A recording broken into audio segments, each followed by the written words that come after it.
एक काला तेंदुआ भेड़ों के झुंड के पास आया। पानी पी रही भेड़ें डर गईं, लेकिन काले तेंदुए ने हमला नहीं किया। वह तो शिकार के साथ लाइन में खड़ा होकर पानी पीने लगा। ये जंगल में एक दुखद कहानी निकली, लेकिन उसके सामने रखा हुआ जलकुंभी का फूल उस शांति को तोड़ता। वह एक इंसानी बच्चे के हाथ में चला गया। लड़के ने फूल उठाया और ऊंची आवाज में गाना गाने लगा। आसपास के सभी जानवरों ने उसे बुरी नजरों से देखा। सिर्फ भेड़ियों के राजा का चेहरा गंभीर। मोगली, तुम्हारे खेल तमाशों का क्या नियम? उसी वक्त पहाड़ों से एक आवाज आई। सभी जानवर सतर्क हो गए। वह जंगल का मालिक था जो वहाँ आया। उसका स्वभाव खुशी और गुस्से से भरा हुआ, इसलिए जानवर उससे डरते नहीं। लड़का भेड़ियों के राजा के पीछे छिप गया, लेकिन उसे बाघ ने तुरंत देख लिया। वह उसी लड़के को पकड़ने आया, क्योंकि इंसानों ने कभी उसकी एक आंख में भाला मारा, लेकिन अभी जंगल में कर्फ्यू चल रहा था, इसलिए बाघ भी कुछ करने की हिम्मत नहीं कर रहा। उसने भेड़ियों के झुंड से कहा, जब सूखा खत्म होगा और बारिश का मौसम आएगा, वही समय होगा जब ये लड़का मरेगा। तुम उसे बचाना चाहते हो तो बचाओ। लेकिन आखिरकार बारिश आ ही गई। सभी जानवर खुश थे, लेकिन दुखी। भेड़ियों ने लड़के पर बहुत लंबी बातचीत। भेड़ियों का झुंड एकता के लिए मशहूर है, लेकिन इस बार मतभेद था। राजा को कठिनाई से बचाने के लिए लड़के ने एक दुखद निर्णय, मैं जा रहा हूँ, मैं नहीं चाहता कि किसी को मेरी वजह से चोट लगे। भेड़ियों की आवाज सुनने के बाद वह चुप हो, क्योंकि भेड़ियों के राजा की नजर में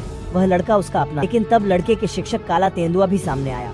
उसने भी कहा कि अब लड़के को इंसानों के पास लौटाना चाहिए। ठीक है, मतलब ज्यादा दूर नहीं जा रहे, मैं वापस आऊंगा और सब ठीक कर दूंगा। हालांकि वह छोड़ना नहीं चाहता था, लेकिन लड़के की सुरक्षा के लिए भेड़ियों की रानी को भी हाँ कहना पड़ा। यही कर रहे। अचानक काले तेंदुए ने उसे बिना कारण नीचे उतार दिया। लड़का बहुत गुस्सा हुआ और कुछ नहीं कर पाया। मैं अब एक कदम और नहीं चलूंगा। असल में बाघ पीछा कर रहा। लड़का डर कर भाग गया। उसे समय देने के लिए काले तेंदुए ने बिना हिचक बाघ से लड़ा, लेकिन बाघ ने उसे तुरंत हवा में उड़ा। फिर वह लड़के की ओर दौड़ा। बाघ आने ही वाला, अभी एक डरे हुए जंगली सुअरों का झुंड उस पर झपट पड़ा। लड़के ने इसका फायदा उठाया। एक छलांग में वह सीधे नदी की तलहटी में कूद गया। घुटनों पर हाथ रखकर सांस ली। अभी पीछे से सुअर दौड़ते हुए। सौभाग्य से लड़के ने अपने छोटे शरीर से मोड़ काट सुअर का हमला टाला, लेकिन जब उसने ऊपर देख बाघ सामने, लड़के को तुरंत जकड़। लड़का समझ गया अब उसका जंगली सुअर के साथ ही। जब वह काटने ही वाला, लड़के ने सींग पकड़। जंगली सुअर की मदद से वह लड़का उसकी नजरों से गायब। गुस्से में बाघ भेड़ियों के पास पहुंचा। भेड़ियों के राजा से जवाब मांग रहा। हम अब उसे छिपा नहीं रहे, झुंड छोड़ चुका। देखकर बाघ चुपचाप। ऐसा अंत नहीं, भेड़ियों का राजा मारा, लेकिन कोई भी उसकी मौत का बदला लेने नहीं। बाघ जानता लड़का राजा से बहुत प्यार, वह चाहता उसकी मौत की खबर